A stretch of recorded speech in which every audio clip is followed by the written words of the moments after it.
कहा था कि मुझे सिर्फ 100 दिन का टाइम, वो 90 करोड़ रुपया किधर गया? अरे तो उसी जा रहा है ना, वो तो उनका इल्जाम। मैं मुमरा की लाइट सही कर दूंगा, 100 दिन छोड़ दो, 100 महीने दे दिया गया। हॉस्पिटल, टोरेंट, कब्रिस्तान, इस पे तो सभी लोग क्या लगता है इसके अलावा कोई और मुद्दा बचा ही नहीं है मुमरा में? दूसरा कौन सा मुद्दा बताइए, कौन सा मुद्दा बताइए ना। उड़ान का कोई काम आपने देखा क्या? हॉस्पिटल तो दे दिया है, कब्रिस्तान भी दिया है, मार्केट भी दिया था, लोगों ने वहाँ एडजस्ट नहीं। थाना महानगर पालिका के बजट से बना हुआ है। बात बताइए, मैं छुप के तो टिकट नहीं मांगा, का नगर सेवक हूँ ना, तो पार्टी का नगर सेवक हूँ ना। देना है MIM से अध्यक्ष, हमारे जो MLA जिसको वो इलेक्शन लड़ रहा है, हम उसके साथ में हैं। मैंने आपको क्या बताया, स्टेडियम बना, थाना महानगर पालिका का बजट, हॉस्पिटल बना, थाना महानगर पालिका का बजट है। तो अब आप बताइए कि ये बजट अगर थाना महानगर पालिका का है तो उसकी क्रेडिट किसको जाना? 2.5 साल मंत्री थे, मंत्री मिनिस्टर का कोई पावर नहीं समझता है क्या? NCP वर्सेस NCP मैच है, अब मालूम है। तो आप दोनों को कमीशन को दुनिया मैंने क्या सियानी है, सब समझती है। शहर के लोगों को बेहतर फैसला करना चाहिए। तो बेहतर फैसला क्या होगा? वो शहर फैसला कर। नमस्कार, आदाब, मैं नुसरत चौधरी, आप देख रहे हैं तीखे बोल में आपका स्वागत है।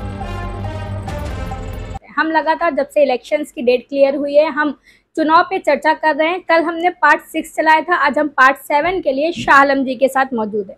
शाह आलम जी, आपका हमारे चैनल पे स्वागत है। बहुत शुक्रिया नुसरत, आपके चैनल पे आपने मुझे बुलाया, बहुत शुक्रिया आपका।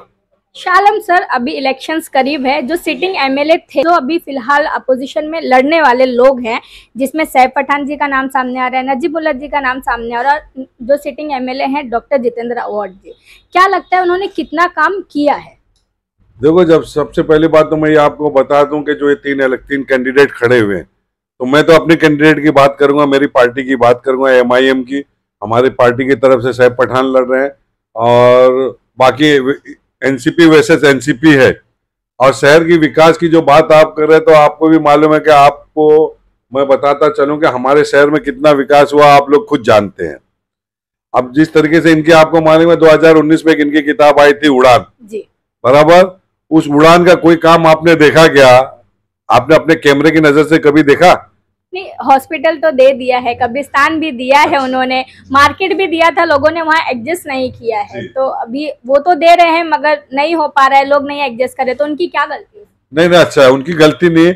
आप ये बताइए, हॉस्पिटल क्या उनके बजट का है क्या? तो किसके बजट का है? हॉस्पिटल भी थाना महानगर पालिका के बजट से बना हुआ है, और वो भी अभी तक नहीं कंप्लीट हुआ। आपको बता दूं कि TMC प्रोजेक्ट की बिल्डिंग है ना, 5000 स्क्वायर फीट में अगर बनती थी ना, 5000 स्क्वायर फीट का, तो 35 माले के टावर कंप्लीट हुए थे और वेल स्टैंडर्ड। हमारा हॉस्पिटल 15000 स्क्वायर फीट से पहुंचा, अभी तक कंप्लीट नहीं हुआ। तो हो जाएगा उनका, तो ऐसा कहना है कि अपोजिशन होने नहीं दे रहे हैं, वो तो कर रहे हैं। एक मिनट, अपोजिशन क्या कर रही है? अपोजिशन जो डेवलपमेंट को रोकी क्या कहीं आपके उनके काम? यही इल्जाम बताइए, इल्जाम है तो कौन सी अपोजिशन ने आपका डेवलपमेंट को काम को रुका है, वो बताइए मुझे। चलिए, वो ऐसा कहते हैं, हॉस्पिटल का एक वीडियो वायरल हुआ, वो कह रहे हैं कि मैंने तो सब बना दिया है, सब चालू है, मगर पॉलिटिक्स के चलते वो ओपन नहीं हो रहा है। अरे पॉलिटिक्स क्या? अरे पावर में आप थे, आपके पावर से ज्यादा किसी का पावर था क्या कि आपका हॉस्पिटल कोई रोक लेता? सर, वो जो हॉस्पिटल की ओपनिंग उन्होंने कहा था कि फुली फ्लैश तरीके से चालू हुआ है, बराबर। उन्होंने ही कहा था ना कि फुल फ्लश में हॉस्पिटल चालू हुआ। फुल फ्लश का मतलब क्या होता? पूरा शहर क्या समझा कि अब हमको हर चीज का इलाज यहाँ पे मिल जाएगा। तो उसके नेक्स्ट डे आपने देखा कि एक पेशेंट थी, लेडीज, शायद उनको हार्ट का कुछ मसला हुआ था, तो वो उनके परिवार उनको उसी हॉस्पिटल में लेके गए थे। जब वो लोग वहां पहुंचे तो हॉस्पिटल के लोगों ने कहा कि अभी ये हॉस्पिटल इस काम के लिए नहीं चालू हुआ, जो नॉर्मल आज से 6 महीने से लेकर अब तक चल रहा है, नॉर्मल डिलीवरी का और सर्दी बुखार के डॉक्टर, तो इसकी क्रेडिट कौन लेगा? शाह आलम सर, वो जो लेडी वहां पे गई थी, सूत्रों के मुताबिक ये भी बातें सामने आई कि वो एक फेक पेशेंट था, सिर्फ और सिर्फ डॉक्टर जितेंद्र अवार्ड जी को परेशान करने के लिए, बदनाम करने के लिए वो एक पूरी रचना रची गई थी। देखिए, वो चीज के बारे में तो मैं नहीं जानता कि वो फेक था। अगर फेक रहता तो मैं नहीं जानता, मुझे क्या जरूरत है वो सब में जाने की। लेकिन हमने ये सुना कि वहां पे एक लेडीज को हार्ट का प्रॉब्लम हुआ, तो वो हॉस्पिटल में लेके गए थे। अब अवार्ड साहब के अगेंस्ट या जिसके अगेंस्ट जो गया, उससे मेरे को कोई लेना देना नहीं। मैं इसलिए गया था कि ये इन्होंने ओपनिंग करके बताया था कि शहर के लिए हॉस्पिटल मैंने चालू कर दिया, तो हम ये समझ रहे थे कि हॉस्पिटल चालू गया मतलब हर चीज का इलाज वहां पे चालू है। Shah Alam sir, hospital, Torrent, कब्रिस्तान, इस पे तो सभी लोग बात करें, तो आपको क्या लगता है इसके अलावा कोई और मुद्दा बचा ही नहीं है मुमरा में? दूसरा कौन सा मुद्दा बताइए ना। हैंगिंग मार्केट है, एजुकेशन है। वादा भी कौन दिया था जी? उन्होंने मार्केट का भी वादा उन्हीं का था, कोई दूसरा आमदार का नहीं था।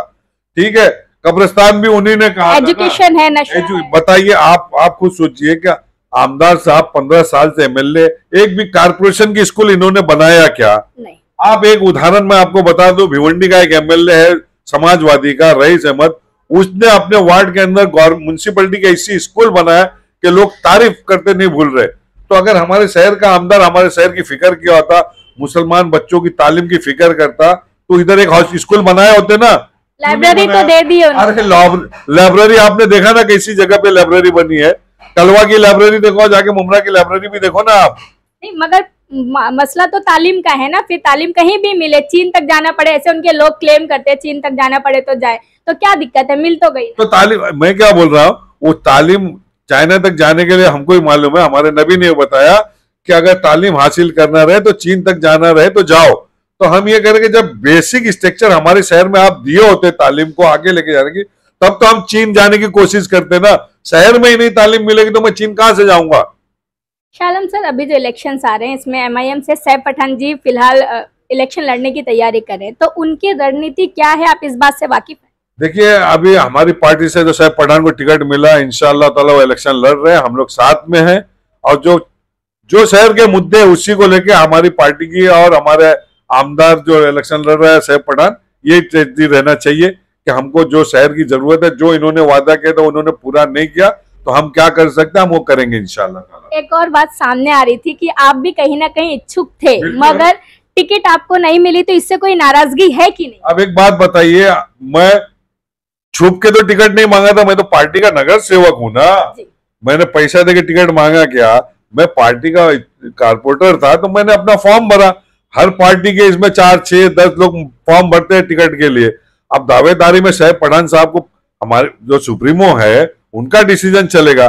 और आप बोल रहे अगर नाराजगी रहती तो मैं सैफ पठान के साथ उसी दिन शाम में उनकी ऑफिस से लेके पैदल यात्रा, जो उनकी ऑफिस से लेके रेलवे स्टेशन तक थी, सब जगह मैं था। कल जो 3 जगह हमारी मीटिंग हुई, तीनों जगह मैं था। तो अब इसमें अगर नाराजगी रहता तो मैं घर में बैठता। मतलब नाराजगी नहीं है आपकी सैफ पठान? अगर मैं नाराज, आप बताइए, आप फैसला करोगे। अगर मैं नाराज रहता तो मैं ये सब जगह जाता क्या? लोगों के सवाल है कि शाह आलम जी कहीं नाराज तो नहीं हो गए टिकट? देखो, ये सियासत का, ये इलेक्शन का दौर है, ये चलता रहेगा। कोई कुछ बोलेगा, कोई कुछ बोलेगा, तो उससे मेरे को कोई लेना देना नहीं है। मेरा लेना देना एमआईएम से। अध्यक्ष हमारा जो एमएलए जिसको टिकट दिया गया वो इलेक्शन लड़ रहा है, हम उसके साथ में हैं। शहर जो फैसला करना चाहती है वो शहर समझे। वोटिंग के दिन हम ये चाहेंगे कि शहर हमारे हक में फैसला करे। शाह आलम जी, जब डॉक्टर जितेंद्र अवार्ड जी मुमरा आए थे, तब उन्होंने भी काफी सारे वादे किए होंगे लोगों से, उस वक्त हम तो नहीं थे। तो कहीं ऐसा हुआ कि जो सैफ पठान जी ने वादे करे मुमरा वालों से, एमएलए बनने के बाद वो भी मुकर गए, तो क्या होगा? मुमरा वासी कहाँ जाएगा? देखिए, ये बात की बात, मैं गैब का इल्म नहीं जानता हूँ। गैब का इल्म मुझे नहीं मालूम है कि जो वादा किया कल पूरा होगा नहीं होगा, कि क्यों नहीं करा, वो जवाबदारी मेरी नहीं है। बराबर, जिस तरीके से शहर के आमदार आए थे पहली मरतबा इलेक्शन लड़ने, तो उन्होंने कहा था कि मुझे सिर्फ 100 दिन का टाइम दो। कितने दिन का? 100 दिन का टाइम दो, मैं मुमरा की लाइट सही कर दूंगा। 100 दिन छोड़ दो, 100 महीने दे दिया गया। 15 साल कम नहीं होता है किसी आमदार को अपने डेवलपमेंट को शहर में लाने के लिए। पैदा हुआ बच्चा ना, एजुकेशन में पैदा जो होता है 15 साल की एज में वो ग्रेजुएशन कर लेता है। अब यही इतना इनका विकास का था, अल्लाह ने, शहर के लोगों ने उनको टाइम दिया, 15 साल दिया। क्या मुसलमान मुमरा का नहीं दिया? क्या उनको वोट दिया ना? तो अब इंशाअल्लाह शहर में हम लोग लड़ रहे हैं, हम शहर से उम्मीद कर रहे हैं कि हमको भी वोट दे, हमको भी एक मौका देवे। शाह आलम सर, आप भी माजी नगर सेवक रह चुके हैं और अक्सर नजीब मुल्ला जी डॉक्टर जितेंद्र अवार्ड पे ये आरोप लगाते हैं कि जो भी शहर में विकास हुआ है वो सारा नगर सेवक निधि पे हुआ है। तो आप इस बात से कहां तक सहमत? बिल्कुल, मैंने आपको क्या बताया, स्टेडियम बना, थाना महानगर पालिका का बजट है। हॉस्पिटल बना, थाना महानगर पालिका का बजट है। तो अब आप बताइए कि ये बजट अगर जब साफ करनी है, थाना महानगर पालिका का है, तो उसकी क्रेडिट किसको जाना चाहिए? वो क्रेडिट नगर सेवक और थाना महानगर पालिका को जाएगी ना। आमदार साहब ने जिस तरीके से अपना वो जो दिखाए उड़ान के अंदर, जिस तरीके से उन्होंने वो किया था कि मैं हज हाउस लाया हूं, 90 करोड़ रुपया भी लाया हूं, 90 करोड़ रुपया लाने की बात किया था ना उन्होंने। जी। तो वो हज हाउस किधर गया? वो 90 करोड़ रुपया किधर गया? अरे तो उसे तो रोक दिया जा रहा है ना, वो तो उनका इल्जाम है। कौन रोक दिया? अरे जो अपोजिशन 2.5 साल वो मंत्री थे, 2.5 साल मंत्री थे। मंत्री, मिनिस्टर का कोई पावर नहीं समझता है क्या? मिनिस्टर की कोई चीज को कोई रोक लेगा क्या? नहीं, उनका तो इल्जाम है कि रोक लिया गया है। अब देखिए, आप उनका इल्जाम है, बाकी अगर उनके ऊपर इल्जाम है, जो इल्जाम वो लगा रहे तो साबित कर दे कि इन लोगों ने मेरा रोका का। तो शहर भी तो देख रहे हैं ना, आंख खुला है, कान खुला हुआ है, शहर के लोग फैसला करेंगे। शालम जी, अक्सर एक बात सामने आती है, दोनों ही पार्टी के लोग आरोप प्रत्यारोप लगाते नजर आ रहे हैं कि कमीशन खोर। डॉक्टर जितेंद्र अवार्ड के लोग नजीमुल्ला जी पे लगाते हैं, नजीमुल्ला जी के लोग डॉक्टर जितेंद्र अवार्ड पे। तो इस बात पे आप कितना सहमत? एनसीपी वर्सेस एनसीपी मैच है, अब जो फैसला है सबको मालूम है। तो आप दोनों को कमीशन खोर कह रहे हैं। मैंने क्या कहा कि एनसीपी वर्सेस एनसीपी। अब इसके आगे मैं क्या बोलूं, दुनिया शानी है, सब समझती है। हमारे चैनल के माध्यम से मुमरा कलवा वासियों को क्या मैसेज देंगे एमआईएम की तरफ से? मैं एज एमआईएम एक्स नगर सेवक के नाते, और मैं इस पार्टी में हूँ, इसलिए मैं ये कहना चाहूंगा कि शहर के लोगों को बेहतर फैसला करना चाहिए। आप देखिए, वो बेहतर फैसला क्या होगा? वो शहर फैसला कर। मैंने आपको क्या बोला कि इल्म गैब मेरे पास नहीं है, ना मैं जादूगर हूं, ना मेरे पास इल्म गैब है। तो शहर इंशाअल्लाह ताला जो भी फैसला करेगा वो 23 तारीख को मालूम हो जाएगा। आपने सुना शालम जी को, क्या मुमरा और कलवा में किस तरीके से विकास हुआ है और कितना विकास होना चाहिए था, सारी बातें आपके सामने रख दी गई है। अब अपनी राय कमेंट करके जरूर बताएं, शालम जी ने जो चीजें बताई हैं वो कहाँ तक सही है और कितनी गलत। मैं नुसरत चौधरी, जय हिंद, जय महाराष्ट्र।